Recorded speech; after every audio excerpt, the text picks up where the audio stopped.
Now I'd like to start basically with asking what is the next big thing after big data, because big data was obviously something that Future ICT has carried on to Europe along with others.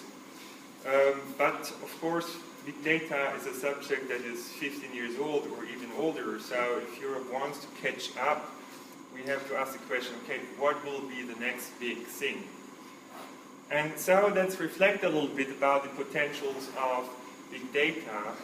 Some people have basically proposed that given all the data that are now collected in the world, it would be possible maybe even to forecast the future. And certainly we could do evidence-based decision-making and basically manage our world much better than today. So could we get control of the problems in the world with big data?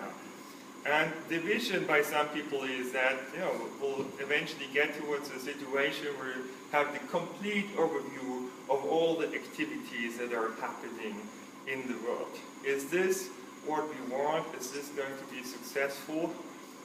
I actually don't think so.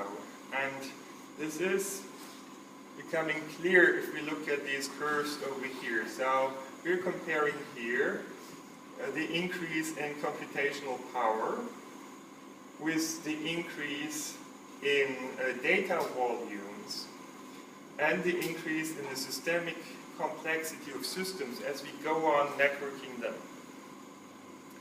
And so we are basically heading from a time where we didn't have enough data to take good decisions into a situation where big data allows us to do evidence-based decision-making, but eventually, that's kind of the shocking thing, even this big data will not be enough to map out the complexity of the world.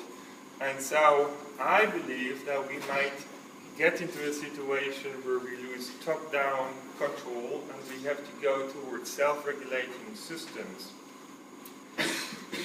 And here is an example from Germany. The airport Berlin-Brandenburg.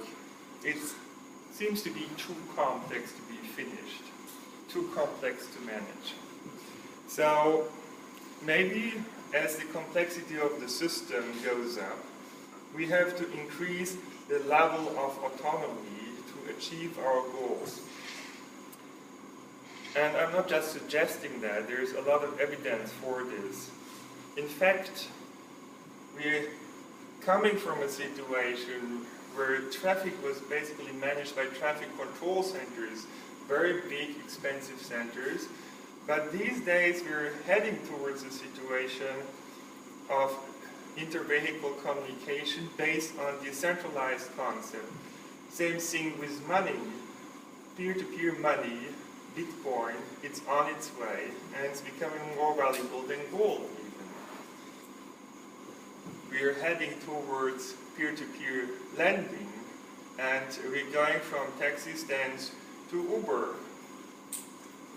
Also, a famous example is Google's SelfDriving Car, and we are going from intelligent robots to intelligent robot swarms. And also the military has understood that, apparently. And one of the systems that's really incredibly successful, despite its decentralized organization, is our immune system.